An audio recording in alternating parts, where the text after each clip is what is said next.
Miss world పోటీలు తెలంగాణలో జరగబోతున్నాయి. ఈ సంగతి మనందరికీ తెలుసు. మే 7 నుంచి 31 వరకు ఈ ఈవెంట్ తెలంగాణ రాష్ట్ర వ్యాప్తంగా జరుగుతుంది. అయితే ఈ విషయంపై ఇప్పుడు వివాదం కూడా మొదలైంది. భారతీయ సంస్కృతిని దెబ్బతీసే కుట్ర ఈ మిస్ వరల్డ్ పోటీలు అని కొంతమంది గొడవ చేస్తున్నారు. ఎలాగైనా ఈ పోటీలు ఆపుతామని కూడా అంటున్నారు.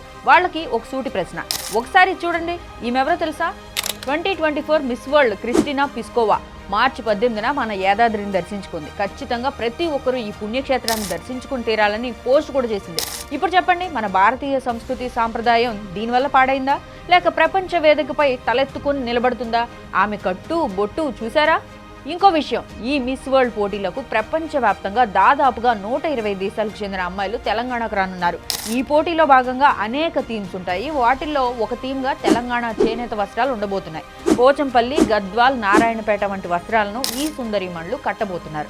వివిధ టూరిస్ట్ ప్లేస్లను సందర్శించబోతున్నారు. ఇప్పుడు చెప్పండి, మన భారతీయ సంస్కృతి గ్లోబల్ స్టేజ్ పై ఎలివేట్ అవుతుందా, తగ్గుతుందా?